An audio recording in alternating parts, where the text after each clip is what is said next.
Olha, e queria só perguntar primeiro como é que tu estás e como é que estás a desconfinar e como é que está a ser isso por aí.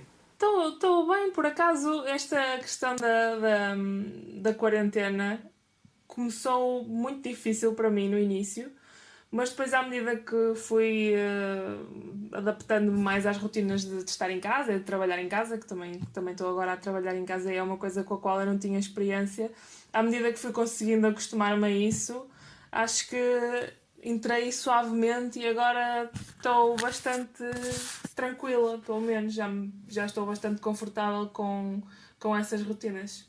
Também já comecei a desconfinar um bocadinho, claro. Já fui beber uns finos. Ah, Mas de máscara e com distanciamento social e claro, sempre. Pus uma palhinha por baixo da máscara para beber o fino. os teus amigos têm aquela coisa da distância ou... Porque eu, por exemplo, com alguns amigos meus que agora quero tentar voltar a ver e eles ainda estão um bocado... Há uns que ainda estão um bocado com medo se calhar só conseguimos almoçar com Sim, 3 metros de distância. opa, eu revejo-me um bocado nisso, apesar de. Olha, tenho que te dizer que até agora desconfinei para ir ver os meus pais. Pronto, os meus pais não é que sejam idosos, não são, mas por alguma razão, quando estive com eles, tive algum receio de haver muita proximidade. Acho que temos sempre aquela paranoia, ou pelo menos eu tinha, agora estou a descascar-me um bocadinho disso, mas aquela paranoia de que eu não sei se estou doente, se estou a passar alguma coisa ou não, então quando fui ver os meus pais tive esse cuidado. Depois disso, já fui ver uma amiga e opá, não tive esse cuidado. Estivemos próximas na mesma, fomos jantar, não havia nenhum acrílico, embora comemos numa esplanada, portanto tentamos não estar fechadas num sítio com ventilação forçada, ou seja o que for. Um, mas confesso que fui se calhar um bocado desleixada nesse, nesse desconfinamento, mas tinha que ser. Acho que também me ajudou-me um bocado a tirar alguns receios, não sei, porque eu também fazia muita confusão o ter de sair e ter de me adaptar a toda essa nova distância, maneira de estar, maneira de conversar, e assim pareceu um bocado mais normal e ensinou-me também a colocar as coisas um bocadinho. Os pratos da balança estarem um pouco mais equilibrados. Sim, senhor. Mas não sei se também já sentiste isso, mas eu ontem saí de casa e fui à Baixa, mas de Lisboa. E isto não tem nada a ver, mas lembrei-me agora. E pela primeira vez, para aí desde sempre, que eu vivo aqui, que pela primeira vez estou na Baixa e só vejo portugueses. Nenhum turista. E é incrível. É incrível, de repente estou a ouvir falar português. Sim. Mas sentiste algo. Claro, sentiste mais as ruas mais amplas, com menos gente, mas isso também seria natural, porque imagino que seja menos gente na rua. Mas imagino que seja uma sensação bizarra, sim. Eu ainda não tive muito contacto com isso, porque eu trabalho no Porto e faço a minha vida diária no Porto, mas eu vivo em Famalicão, que é um bocado mais longe, e Famalicão não tem turistas, por isso aqui ainda não notei essa quebra, e como ainda não fui ao Porto desde que isto começou, ainda não vi ao vivo. Mas sim, mas vejo fotografias do pessoal e é impressionante quando as ruas estavam mesmo vazias ver essa falta de pessoas e sei lá, os espaços pareciam completamente quase estéreis, não é? Sem ninguém. Isso fez-me alguma confusão. Fez-me alguma confusão. Mas ainda não voltei à cidade para ver como é que está agora, como é que se nota essa diferença entre os locais e os turistas. Não, é claro que eu também não expliquei tudo, é assim, quer dizer, é giro porque eu de repente estava ao pé da Brasileira e de repente olho para baixo e estava muita gente até, muita gente, não o sufoco que era antes, mas algumas pessoas nas planadas e tal, e aquela zona parecia ótimo, paradisíaco, o tempo estava ótimo. Depois descias um bocadinho, ias para a Rua do Carmo, e aí sim, parecia o pós-segunda guerra mundial, porque são as lojas todas fechadas, exceto a Zara, que estava cheia de gente. E sim, ou seja, é bonito só aquela parte, o resto, pronto, é triste, não é? O resto tem aquele ar apocalíptico, não é? É um bocadinho, é isso. Quando portanto, as medidas estavam mesmo mais apertadas, eu saí pouquíssimo, por isso quase, praticamente tudo o que eu apanhava era só da televisão. Não cheguei a ter esse impacto pessoal, sabes? Do sair e ver as ruas completamente sem ninguém. Quando eu saí, comecei a sair para fazer uma compra ou tive que ir com a minha gata ao veterinário, pronto, coisas dessas, já havia algumas pessoas na rua. Nunca vi as ruas sem ninguém.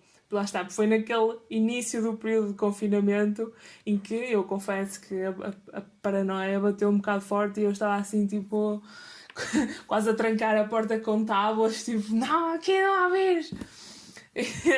Então essa parte só foi pela televisão e mesmo assim faz uma confusão do caneco. Só pensava nos filmes em que tinham esses cenários completamente vazios de pessoas. Lembrei-me do Vanilla Sky, tem aquela cena com o Tom Cruise em Nova York sem ninguém e o... como é que se chama aquele do Will Smith também? O Eu Sou a Eu Lenda. Sou a Lenda, exatamente. Eu só me lembrava desses filmes, era uma sensação muito estranha. Mas caíste na tentação de voltar a ver filmes desses? Eu por acaso não vi filmes, mas fui ler o ensaio sobre a cegueira e pensei, pá, não devia ter feito. Não. Pá, tentei mesmo não o fazer, porque eu reparei que as televisões passaram, tipo, Contágio e outro tipo de filmes com cenários meio apocalípticos. Outbreak. Outbreak, exatamente.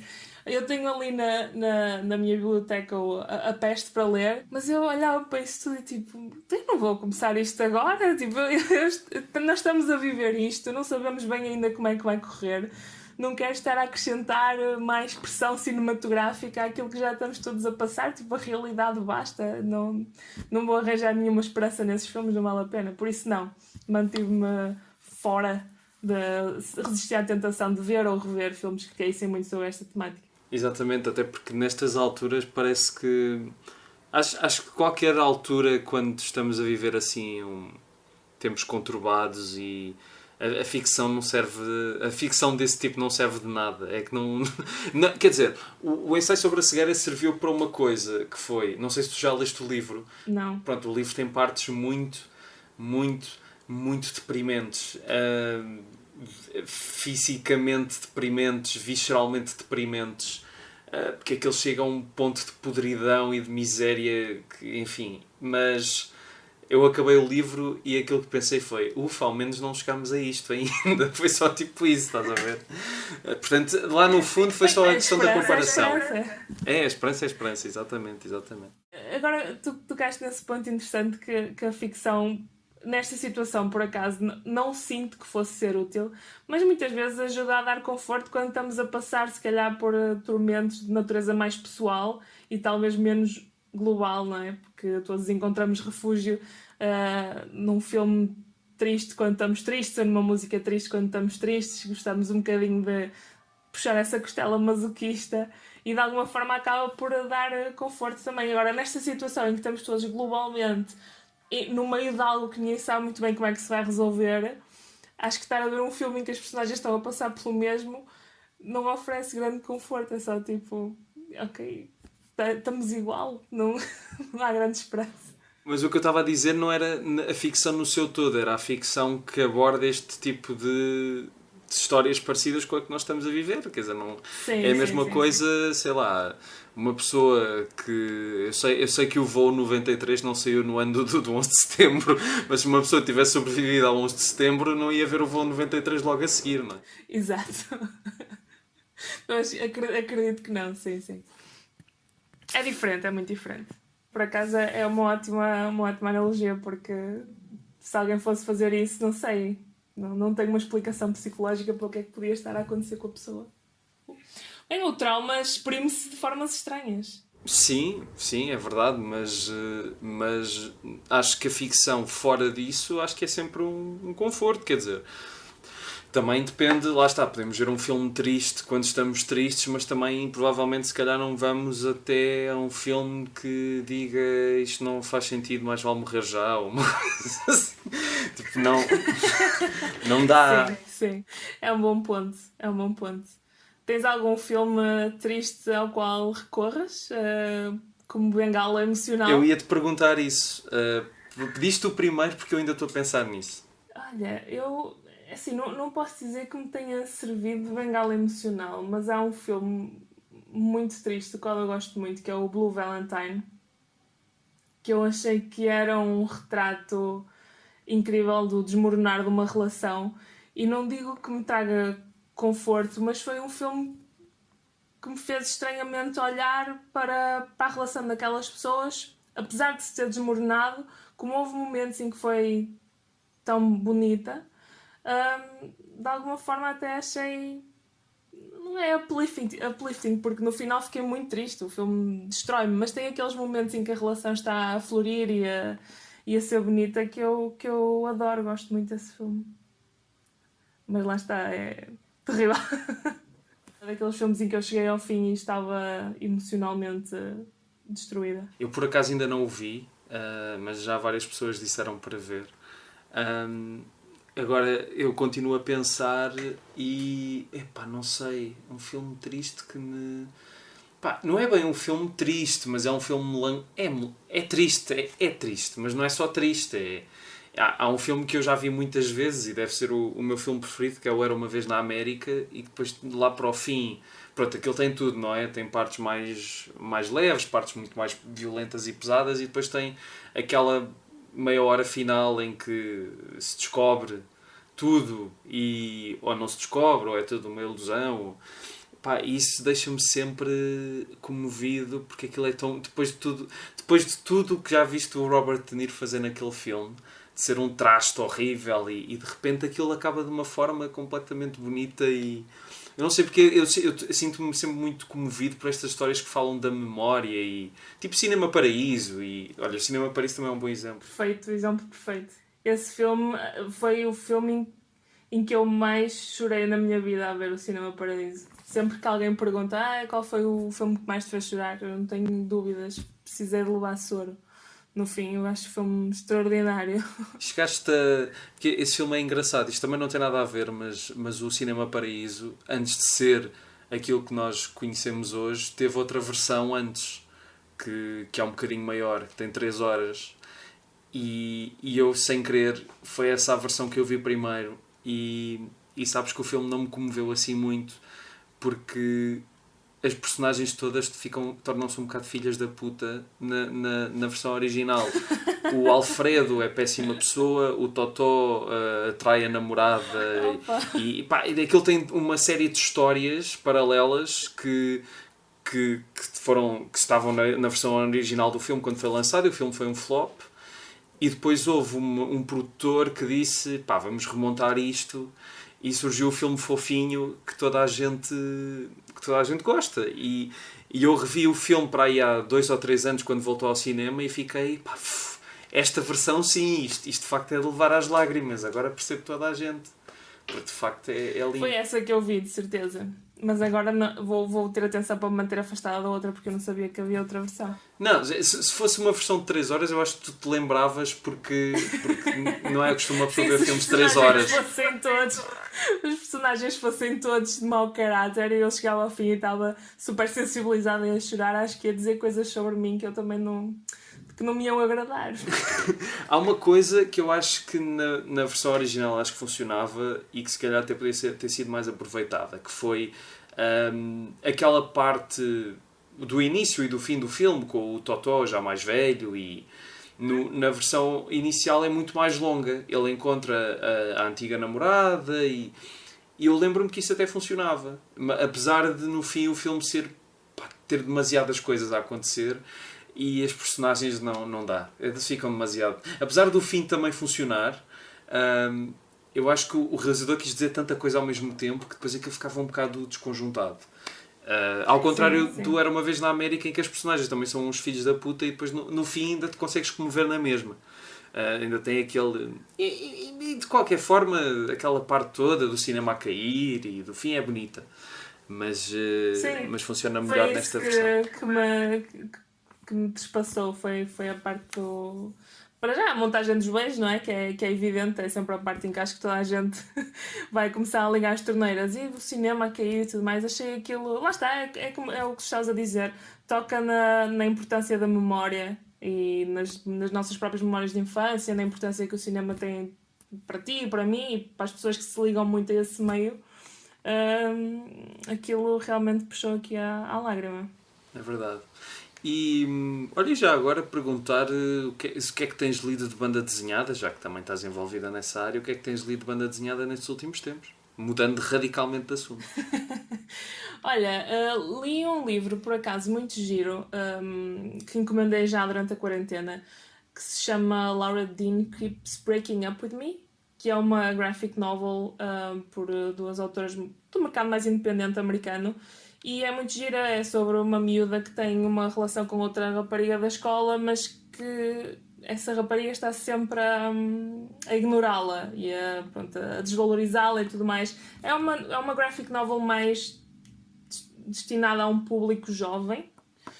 Eu comprei mais pelos desenhos porque gostei da artista que fazia a ilustração do livro, mas eu acho que nesse sentido é um livro que se lê muito bem e que tem uma mensagem importante, especialmente para o público jovem, de valorização pessoal e de estimar as pessoas que te estimam a ti. Se não te estimam e se não te dão valor, não vale a pena continuares numa angústia por pessoas que não te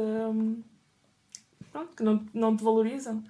E agora estava a começar a ler outro que é o Bloom, que eu penso que também é um pouco na mesma onda, também é um bocadinho mais dirigido a um público mais jovem, mas ainda li muito pouco, ainda não tenho opinião. E tenho guardado para começar um livro do Jiro Taniguchi, que é um autor japonês que eu gosto muito, que é o Skyhawk, que acho que é diferente do registro normal dele, porque ele normalmente escreve e desenha num registro mais intimista. Um dos livros que eu gostei mais dele foi Os Diários do Meu Pai, que acho que é um livro incrível. Também leste? Sim. Esse livro é incrível, eu adorei. Acho que foi o primeiro livro que eu li dele e fiquei completamente rendida. E agora estou curiosa para ver como é que funciona num registro diferente, porque eu acho que este livro é mais um western. Não tem a mesma característica autobiográfica, nem se foca muito numa perspectiva intimista da vida das pessoas. É mais um épico western, por isso estou curiosa para pegar nele. E acho que são assim estes 3 livros que eu tenho mais recentes comprados que acho que estou a prestar atenção. Já os comprei durante a quarentena e ainda não consegui lê-los a todos, porque apesar de tudo o tempo não é tanto quanto parece. Não, claro. Mas dizer só do Taniguchi, de facto não... Eu gosto muito dele e não tinha ideia nenhuma que esse livro ia sair e agora fiquei cheio de curiosidade, espero que consiga arranjar por aí, ou que até seja lançado cá, porque tenho lançado alguns livros dele, mas o Diário do Meu Pai também foi o primeiro que eu li e até hoje também acho que deve ser o melhor dele. Ainda não li Os Guardiões do Louvre, que entretanto também foi cá lançado, mas de facto dos 3 ou 4 que li, à exceção desse, é de facto uma grande novela gráfica. É incrível e é muito estranho porque provavelmente até aconteceu o mesmo que a mim, que foi eu conheci o Jiro Taniguchi com esse livro de Diários do Meu Pai que saiu na coleção da Levoir, saiu editado já em português. Eu nunca tinha ouvido falar dele sequer e acho uma injustiça porque o trabalho dele é incrível, é incrível mesmo e não sei, não tem a divulgação ou o conhecimento que devia ter, não me parece ser uma coisa assim tão underground, mas é quase inexplicável como é que aqui era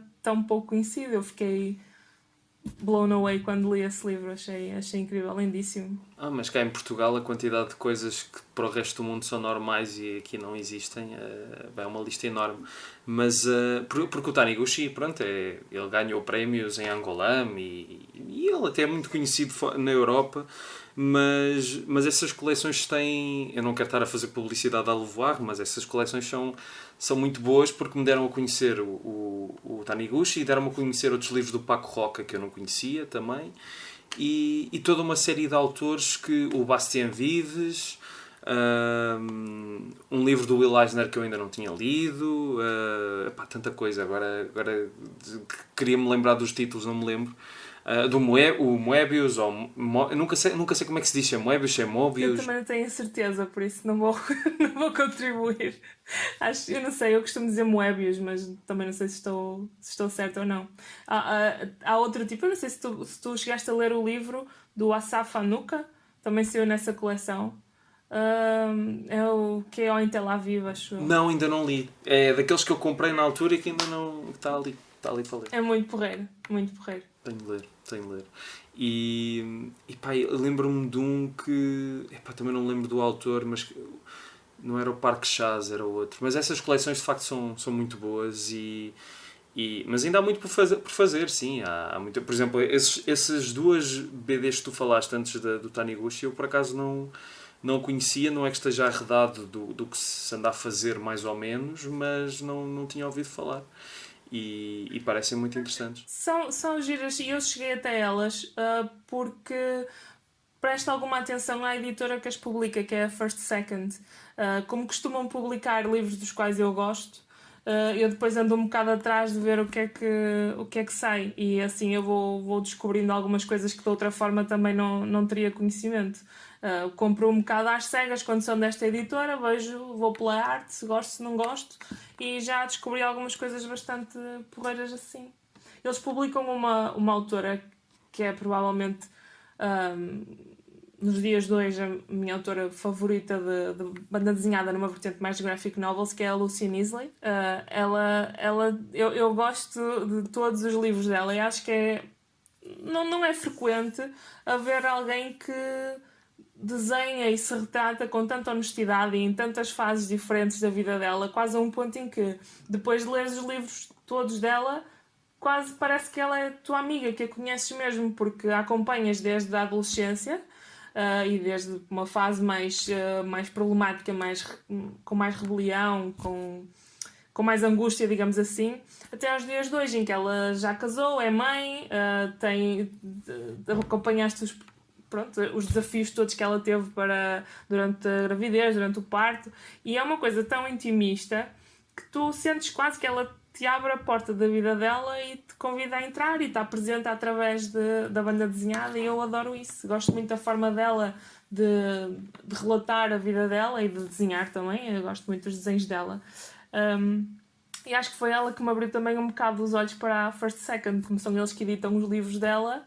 Eu passei automaticamente a prestar atenção a todo o resto que eles publicavam. E já agora, perguntar isto, se no teu trabalho tu gostavas de fazer algum trabalho desse género, alguma obra desse género, também que seguisse alguma parte da tua vida ou alguma memória que tu tiveste dessa forma, dessa perspectiva. Gostava, sabes? Por acaso gostava bastante. Eu não sei se agora já vou um bocado tarde, porque ela teve a vantagem de começar jovem, e então foi acompanhando, a memória é sempre mais fresca, as coisas se calhar saem mais facilmente quando estás a escrever sobre elas pouco depois de acontecerem do que quando estás a recordar. Não é? Quando estás a recordar as coisas, já tens um bocado a névoa da memória, a mistura, se calhar as coisas já não são tão claras, vai-te obrigar a ficcionar mais um bocado. Por isso, se calhar ela teve essa grande vantagem. Quanto a mim, eu gostava, por acaso gostava bastante, porque eu acho que o que eu mais gosto de ler hoje em dia já não são as grandes ficções, as grandes aventuras. Eu gostava muito de ler, comecei a gostar de banda desenhada por ler super-heróis e li durante bastantes anos, mas à medida que fui crescendo, não quer dizer que não acho que essas bandas desenhadas não têm valor, porque têm, acho que sim, continua a haver material extremamente interessante publicado nessas categorias, mas para mim aquilo que me estimula mais hoje em dia são as questões da intimidade, da humanidade das pessoas, de conseguir conhecer diferentes estilos de vida, diferentes opiniões, diferentes jornadas através da banda desenhada. Acho que é isso que me tem espicaçado mais para comprar obras, são sempre as obras que abordam problemáticas diferentes, relações, escolhas de vida, coisas desse género. É o que eu mais gosto de ler. Por isso gostava, sim, de fazer uma obra desse género. Vamos ver se consigo. Olha, também, já agora espero que consigas, mas achas que isso de apesar de continuares a gostar desse tipo de banda desenhada, mas preferires hoje esse tipo de abordagem mais intimista, tem a ver com a idade, tem a ver com a experiência que já tens de vida, ou é outra coisa? Eu acho que se calhar tem a ver com duas coisas. Por um lado é a idade, não querendo cair no óbvio, mas eu acho que à medida que nós crescemos vamos tendo interesses diferentes e isso vai-nos conduzindo por caminhos diferentes, seja no cinema, seja na música, seja na leitura. Acho que é normal. E depois, por outro lado, é que já li tanto sobre super-heróis, diferentes super-heróis, diferentes sagas, que se instala um bocadinho uma fadiga, porque já há pouco que me possam mostrar que me surpreenda como me surpreendia antes. Acho que, como já consumi tanto desse tipo de arte, hoje em dia procuro outras coisas que não tive a oportunidade de explorar tanto quando era nova, porque não estava ao meu alcance. Era muito difícil encontrar banda desenhada que não fosse de super-heróis, e aproveito agora para explorar. Sim, faz parte, sim, claro. Obviamente que a idade tem um fator decisivo. No meu caso, eu, apesar de ter lido várias BDs de super-heróis quando era novo, mais novo do que sou hoje, lia muito mais era Tios Patinhas e Turmas da Mónica e BD franco-belga. E hoje, eu, por exemplo, agora saiu um novo álbum do Blake e Mortimer, que não é do Blake e Messi, uma coisa... E eu, ao mesmo tempo que estou interessado em ler, apesar dos últimos álbuns terem sido muito, muito maus, e este é diferente e tal, e coisa, não é mesmo, não está dentro da linha, é fora da linha e não sei o quê, eu penso, não sei se isto vai acrescentar alguma coisa de novo já às toneladas disto que eu já li na minha vida. É um pouco isso. É isso, exatamente. É o que eu sinto. Não quer dizer que isto seja a mesma coisa para todas as pessoas, nem eu quero dizer, porque a banda desenhada de super-heróis também tem algum estigma, aliás, a banda desenhada em geral, porque as pessoas acham sempre que é isso, que é para crianças e que é só super-heróis à batatada, e não é. Não quer dizer que acho que ler essas bandas desenhadas é imaturo de todo. É só o meu caso pessoal que, pronto, à medida que fui crescendo, fui procurando outras coisas. Mas de vez em quando, pronto, dá para pôr um pezinho. Por exemplo, um dos álbuns de banda desenhada que eu mais gosto, e nem sequer gosto assim tanto do personagem, é o All Star Superman. Não sei se chegaste a ler. Eu acho que esse livro é uma obra incrível. Mesmo para quem não tem uma grande estima pelo personagem, é um livro fantástico. Acho que toda a gente que tem interesse em banda desenhada devia ler, se é que não leu. Acho que é tão popular que é difícil encontrar alguém que não tenha lido. Mas olha, aproveito para te recomendar muito, porque vale muito a pena ler. Lá está, não quer dizer que com a idade isso se perca.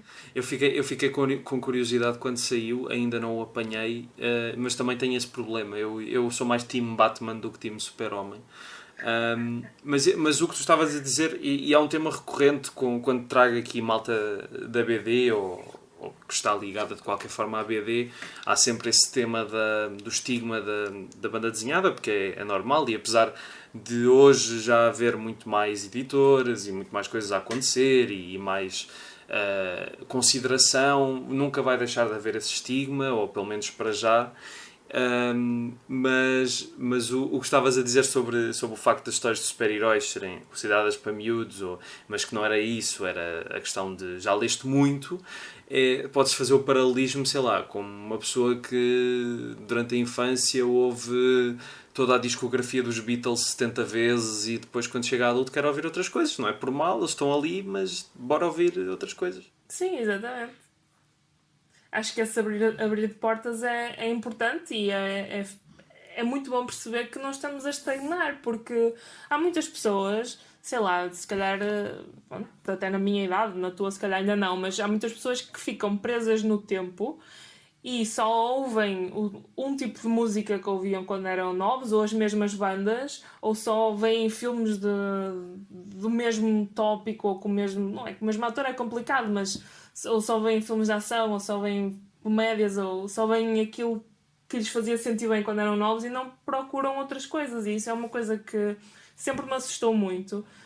Eu não gostava minimamente de estagnar, por isso eu faço questão de procurar coisas que me desafiem, seja na leitura, seja na música, seja no cinema, experimentar coisas diferentes para não ficar sempre presa à mesma coisa.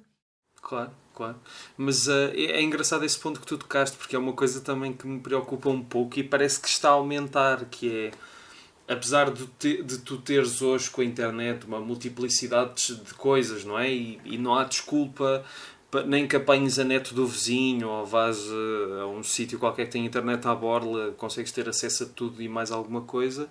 mas eu sinto que há muita aquilo que eu chamo a indústria da nostalgia, que é pá, eu gosto muito dos filmes da Disney, mas bora parar de ver filmes de princesas quando se tem tipo 50 ou 40 anos e ver outra coisa. E isso está cada vez... Desculpa falar muito, mas ontem estava a ler uma reportagem sobre a China, sobre a abertura da Disneylandia em Xangai, acho eu, que tem lá uma Disneyland. Pá, uma miúda de 20 e tal ou 30 e poucos anos a dizer que já tinha visto os filmes da Disney tipo 70 vezes e que para ela tipo, aquilo era o conforto da vida. E eu tipo, pá, não, cresce.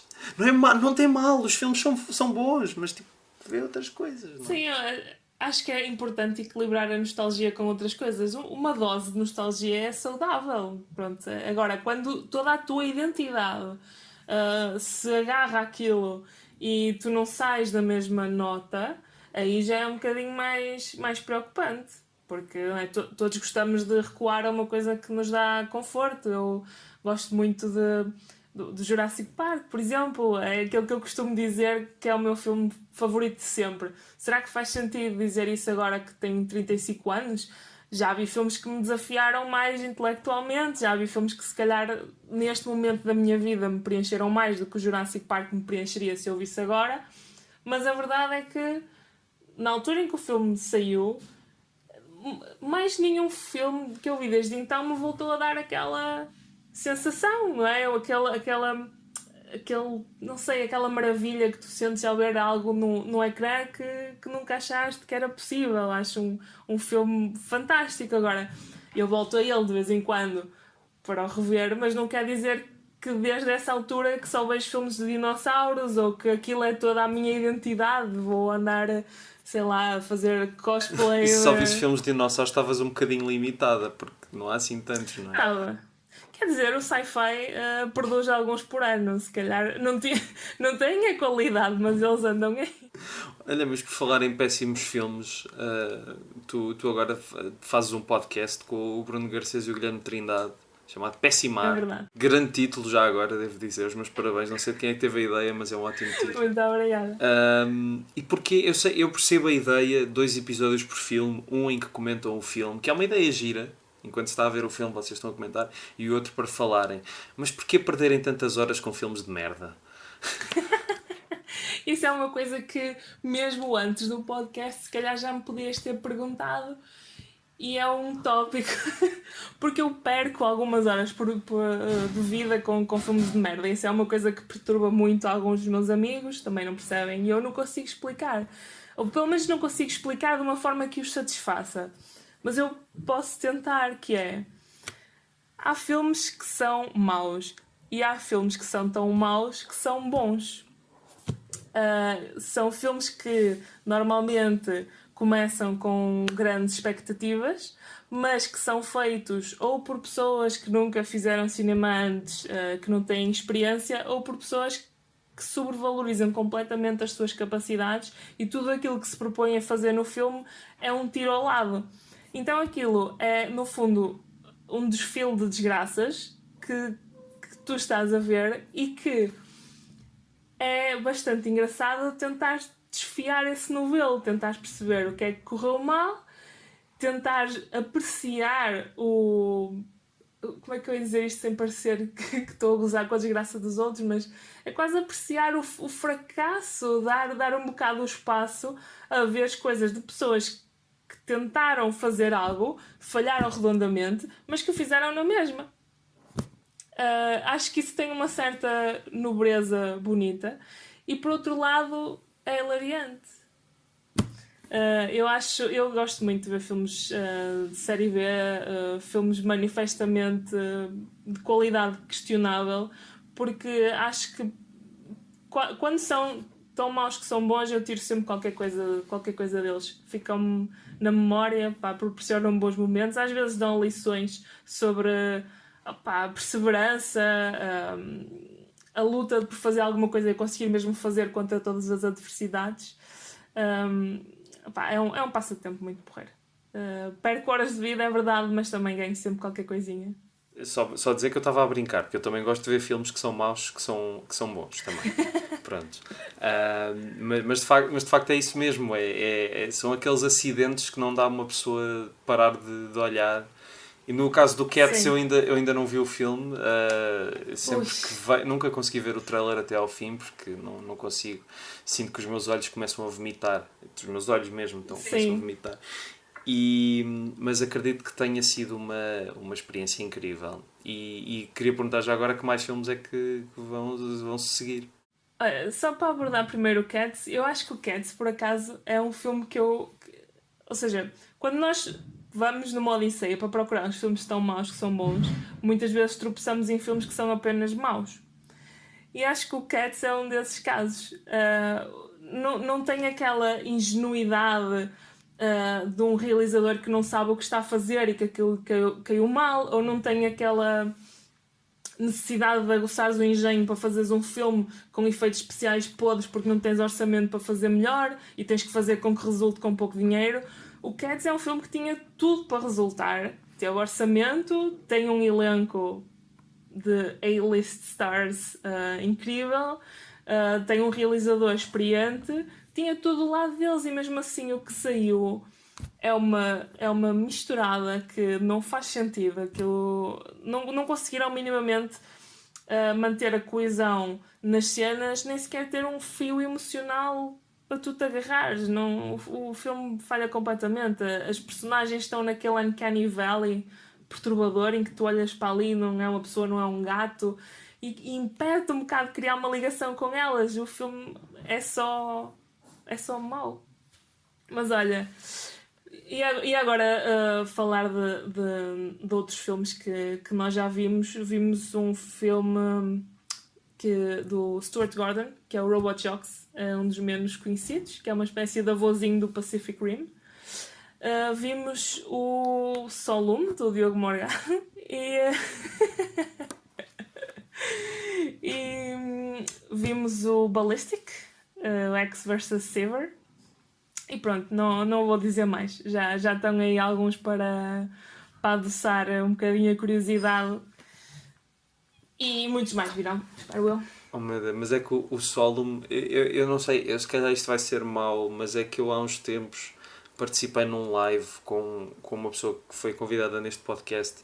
Essa pessoa é amiga do Diogo Morgado, e o Diogo Morgado foi comentar, e ele até foi bastante simpático comigo, mas eu não lhe queria dizer o que é que eu acho dele como realizador, mas pronto. Não, atenção, não é um juízo de valor sobre o Diogo Morgado, aliás. Não, mas é sempre delicado, sabes? Compreendo. Eu houve uma altura em que escrevia pseudocríticas de filmes em sites e não sei o quê, e era muito mau se aconteceu uma vez ou outra escrever alguma coisa e depois conhecer uma pessoa que esteve envolvida, e as pessoas levam aquilo como se fosse... e nem eram críticas más, até se calhar já davam um condãozinho de piedade por saber isto são pessoas, não vou estar a dizer que elas deviam falecer ou coisas assim, mas em relação ao Cats, a mim faz-me impressão, porque é isso, o filme tinha tudo para resultar, mas não houve ninguém numa produtora e estúdio gigantesco como a Universal que dissesse esperem, isto vai dar merda. Não houve ninguém até ao fim. Não houve uma alminha. Aliás, eu não sei se estou a ouvir isto falar, eu não sei se isto é mito urbano ou não, mas supostamente houve alguém que foi contratado já na fase de melhoria dos efeitos visuais, que foi contratado para tirar os rabos dos gatos, porque eles tinham posto, o ânus, não é a cauda, eles tinham feito o filme todo com rabos realistas nos gatos, e depois contrataram alguém para tirar os rabos. Isso ainda fica pior. Quando isto é imagino, não é? Deve ser pesadelo, se já assim é mau, então eles a bambolearem-se por ali com rabos realistas de gato é completamente sinistro, nem consigo imaginar. Mas lá está, isso é um exemplo, um projeto em que não só alguém pensa em pôr rabos nos gatos, mas alguém faz e depois tem que contratar outra pessoa para tirar os rabos. Isto é uma casa a arder, não tem hipótese. Não, e depois estão ali 6 meses, um ano e meio a fazer aquilo. Por se um filme se fizesse assim de um dia para o outro, eu ainda percebia, mas não, demora tempo. Não é uma coisa que demora a sair e mesmo assim não houve ninguém. É impressionante, para mim é impressionante. E ainda por cima um filme com a carga de efeitos visuais que este tem, uma pós-produção que deve ter demorado imenso tempo, já não me lembro quanto, eu acho que cheguei a saber isso, mas deve ter sido um processo doloroso para as pessoas que estavam a trabalhar nisto. Pá, é um filme, e já agora deixo fazer a sugestão, eu nunca vi o filme, mas é o The Conqueror, que é um filme com o John Wayne, em que o John Wayne faz de Genghis Khan. Sim, o John Wayne faz de Genghis Khan. Isso é um bom pitch, já sinto vontade de ver. É um ótimo pitch e o filme tem uma história de bastidores horrível, porque supostamente eles gravaram ao pé de uma base nuclear ou de um sítio onde tinham feito experiências nucleares, e todas as pessoas do set, houve pessoas que morreram durante a rodagem e depois houve pessoas que morreram pouco tempo depois ou morreram nas consequências do que foram expostos. E o filme tem uma história de ser também um daquelas big messes de um grande estúdio que ninguém percebe. Vou apontar. Já estou cativada para ver isso. Esse location scouting foi muito bem sucedido. Testes nucleares. Ninguém ficou com uma terceira orelha ou uma coisa assim do género.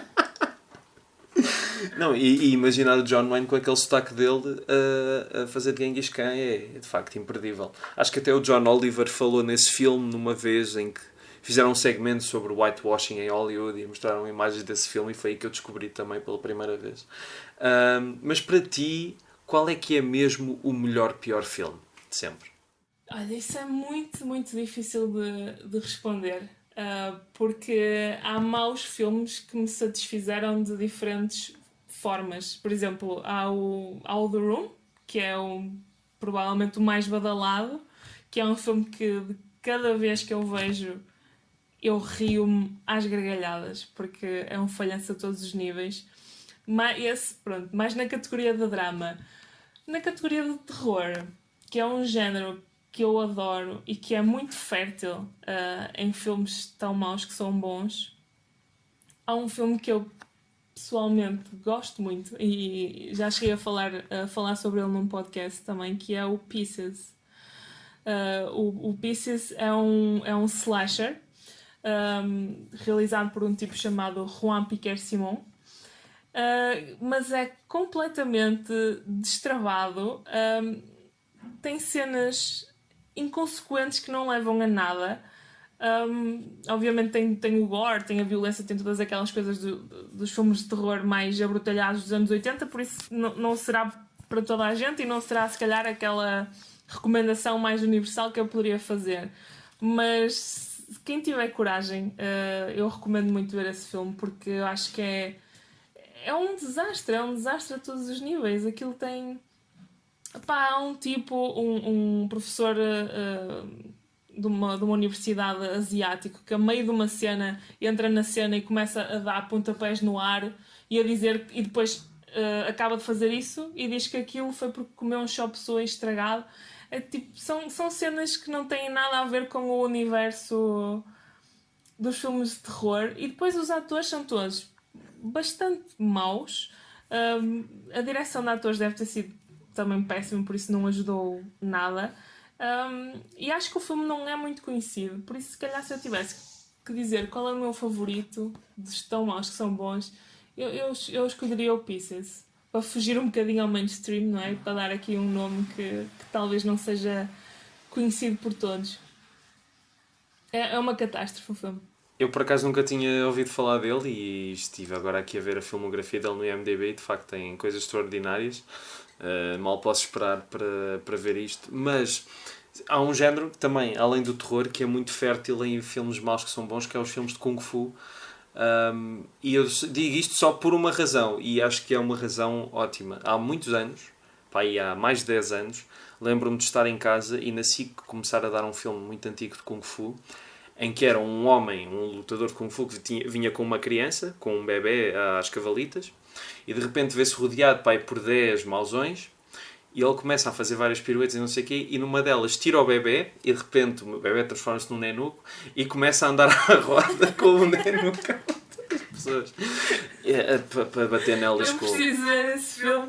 Preciso ver esse filme. E eu até hoje... Não me lembras do nome? Não, e eu até hoje queria saber qual é que seria, porque eu achei aquilo incrível. Incrível mesmo. Vou ter que pegar nas minhas capacidades de investigação e descobrir qual é esse filme, porque de repente já não penso noutra coisa. Eu sempre tanto descobrir, também te digo. E outra coisa, tu tens um Tumblr que não percebi se tu ainda atualizas, não é? Ou deixaste de Por atualizar? acaso já não atualizo há bastante tempo, porque assim, eu na verdade tive aqui um período em que fiz um interregno da ilustração da banda desenhada, desenhei muito pouco. Tive ali, sei lá, de chamar um burnout em 2015 e depois disso foi-me um bocado difícil voltar a fazer trabalhos com regularidade. E as coisas que fiz depois também perdi um bocado de entusiasmo, deixei de atualizar as redes e estou agora um bocadinho a fazer o caminho inverso e curiosamente a quarentena se calhar veio-me ajudar um pouco a conseguir arranjar o espaço, a disponibilidade não só de tempo, mas também emocional e mental para voltar a fazer coisas.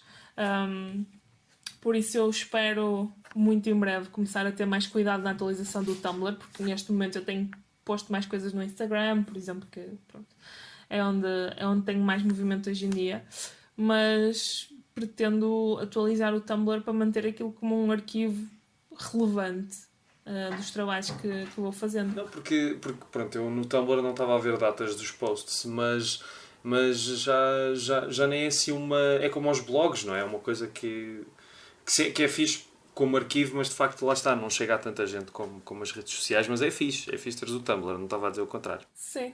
Houve muita gente também, curiosamente, saiu do Tumblr quando o Tumblr passou umas regras apertadas sobre pornografia, deixaram de permitir e então as pessoas desapareceram todas. Aquilo foi assim um êxodo um bocado brutal, por isso não sei propriamente que público é que continuarei a ter no Tumblr, mas lá está, como arquivo, como registro, acho que funciona bem.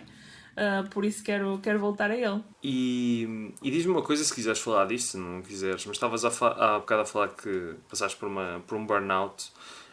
Isso deveu-se a teres muitas solicitações ou o que é que aconteceu? Sim, foi isso. Foi o acumular de, por um lado, ter tido um ano em 2015 muito cheio a nível de solicitações de trabalho, que por um lado foi incrível porque fiz coisas de que me orgulho muito, depois por outro lado, pronto, levou-me um bocadinho à exaustão. E depois também no meu trabalho diário, que não é isto, não é? Comecei a ter que ter mais responsabilidades, pronto, tornou-se um bocado mais puxado e começou a ser bastante difícil conciliar o trabalho normal com depois o trabalho de ilustração, que acabava por ser um segundo trabalho, mas que eu já estava a ficar um bocado com a gasolina em baixo para lhe pegar. E acho que foi uma combinação desses dois fatores que me levou um bocadinho a depois virar as costas ao desenho, porque havia ali uma altura em que eu já não tinha prazer em fazê-lo mesmo, era muito estranho, até podia ter tempo, mas nunca tinha vontade. E foi um período assim um bocado esquisito nesse nível, mas pronto, espero agora que isto também me sirva, agora que estou com um bocadinho mais de lance, que me sirva para reavivar um bocado esse gosto, e acho que está a servir. Agora estou-me a divertir com o que estou a fazer. Ainda bem, porque não, esse tipo de situações é muito normal e principalmente quando lá está, como tu disseste, tens outro trabalho e muitas vezes a sobrecarga de um outro trabalho que ocupa muitas horas até nos tira também a vontade de fazer outras coisas e é muito difícil manter a vida dessa outra ocupação por causa disso, e só perguntei mesmo porque também já passei por algo semelhante mas lá está, é também um desafio, não é? E é um desafio que também, tal como ver outros filmes e ouvir outras músicas e ler outros livros, também mantém sempre o cérebro mais ativo e não deixar esmorecer para a outra coisa que tu fazes, não é? Só para a outra coisa que tu fazes. Sim, completamente.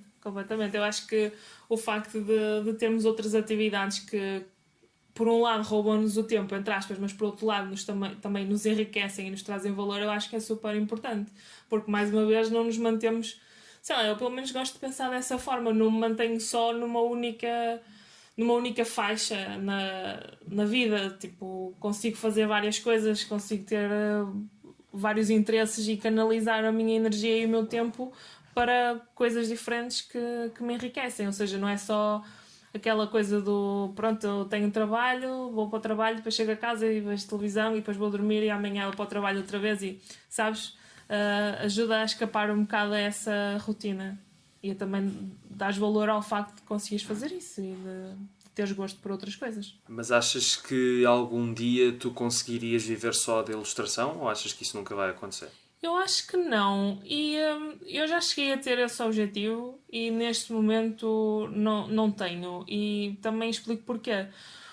Porque eu acho que a partir do momento em que as coisas, ou pelo menos uma coisa deste género, no meu caso, a ilustração, a partir do momento em que se tornar um trabalho, pode perder o lustre ou o apelo, sabes? Porque não estou a fazer coisas para mim ou para me dar prazer a mim. Estou a fazer coisas porque tenho de fazer.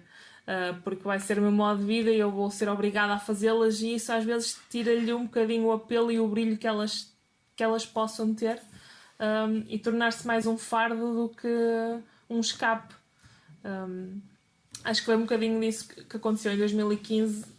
Quer dizer, eu aceitei tantas coisas e tive de fazer tantas coisas que a páginas tantas já estava completamente exausta e já me sentia esticada por todos os lados e em alguns dos trabalhos estava a ser difícil pôr o empenho que devia pôr e eu não gostaria que isso acontecesse. Portanto, neste momento, fazer isso a tempo inteiro como trabalho não está não está nos meus objetivos. Claro, e faz todo o sentido. E é recorrente em Portugal e faz todo o sentido tendo em conta isso que tu estás a dizer.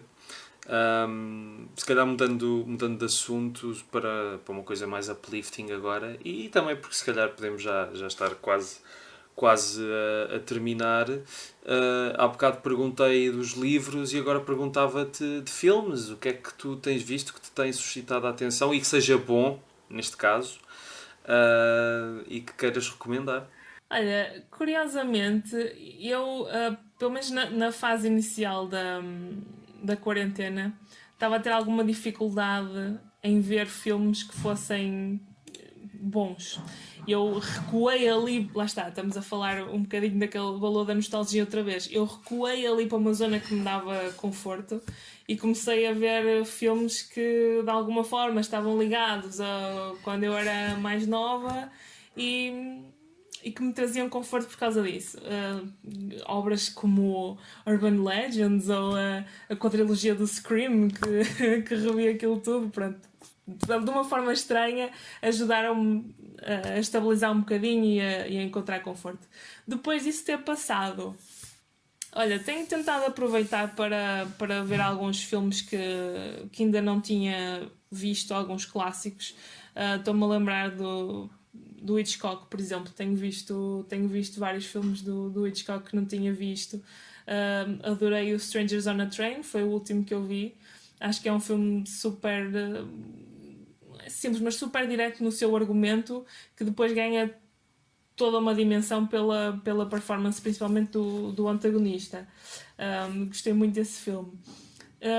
Vi o Chinatown também, nunca tinha visto, do Polanski. E também vi o Repulsion dele. Estou a tentar equilibrar um bocadinho filmes clássicos que me passaram ao lado de alguma forma com os tais tão maus que são bons e depois com coisas mais recentes. Se calhar o que eu destacaria dos mais recentes que vi na quarentena foi o The Lodge, que vi há pouco tempo, que é um filme de terror também bastante atmosférico, muito slow burn, que é uma tendência que eu sou super fã hoje em dia nos filmes de terror. E basicamente tem sido isso. Tenho tentado pôr o pé em diversas poças diferentes e explorar tanto o antigo como o recente.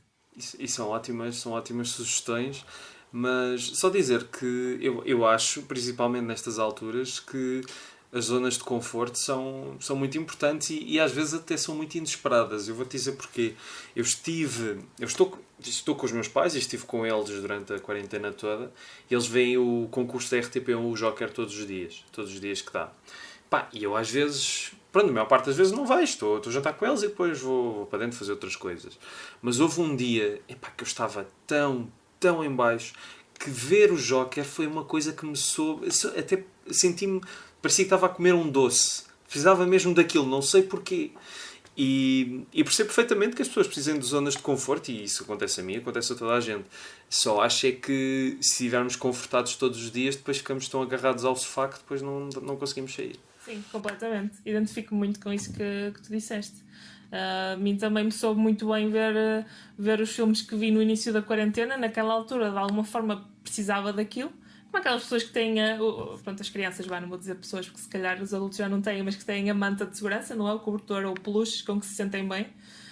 E eu precisei daquilo para normalizar, ou para depois ter a coragem para abrir um bocadinho a mente, ter a disponibilidade para abraçar coisas novas ou filmes mais diferentes. Olha, também vi o Santa Sangra do Jodorowsky, que fiquei completamente surpreendida com o filme, adorei. E se calhar se eu tivesse visto no início da quarentena, não ia ter conseguido, ia-me fazer confusão, sendo que parece que é o filme mais acessível dele, mas é um filme ainda assim bastante bizarro. E na altura do início da quarentena não teria conseguido vê-lo, por isso precisei de dar alguns passos até ter essa disponibilidade mental, emocional, para ver um filme um bocadinho diferente, um bocadinho mais desafiante, que depois foi bastante recompensador. E é o que eu tenho achado também do resto da jornada, entre aspas, cinematográfica que tenho feito, é que tem sido bom ter esse tempo e essa disponibilidade para ver filmes bastante diferentes. Cada um tem-me trazido alguma coisa. Eu, por acaso, nunca vi o Santa Sangre, vi o El Topo e tentei já várias vezes ver a Montanha Sagrada. E pá, não consigo. Ou é um mau dia, ou pá, não dá. É porque é daquele tipo de filmes que acho que quando tu pagas o bilhete e és obrigado a estar na sala a ver, acho que é muito mais difícil não o veres por causa disso, mas em casa é tão mais fácil pensar, não dá. Hoje vou ver. Foste ver o El Topo aquelas sessões do Filipe Melo?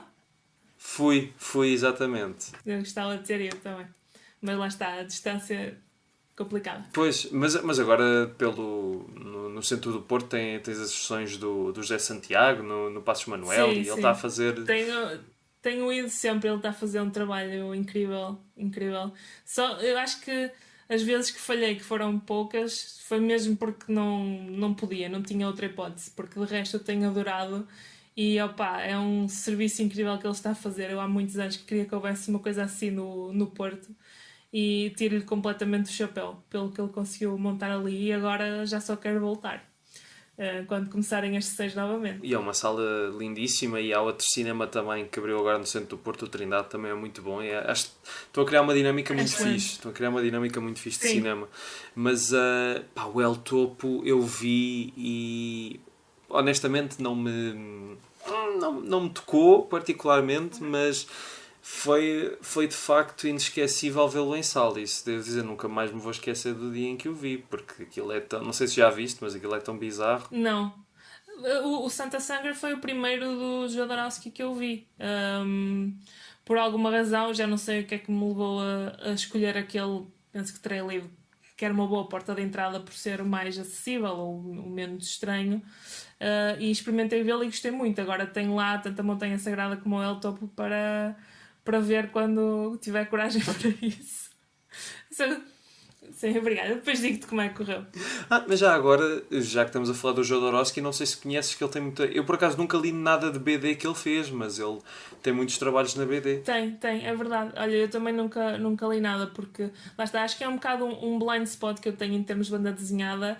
É a banda desenhada franco-belga. Eu acho que a maior parte do que ele escreveu se deve inserir nessa categoria.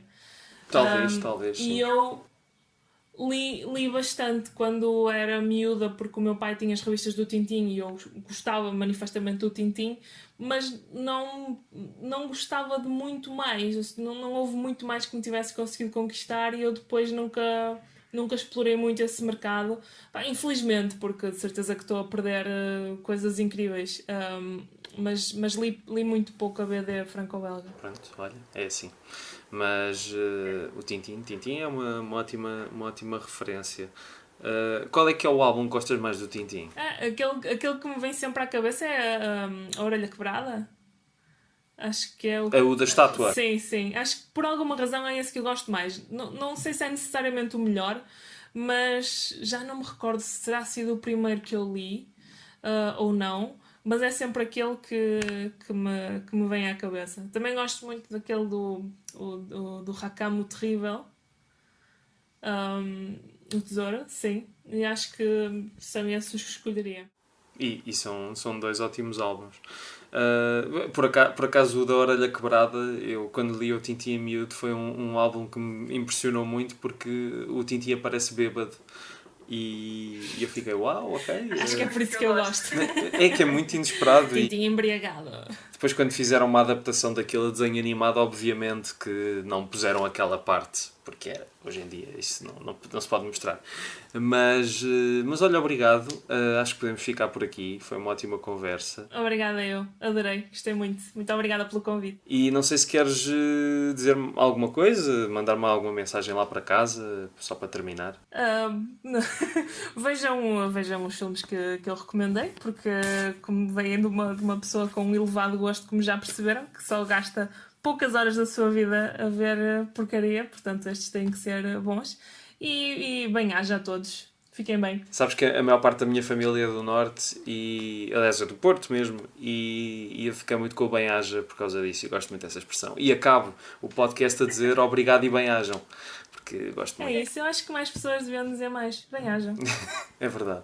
Pronto, olha, obrigado Carla, foi muito fixe. Obrigada, eu.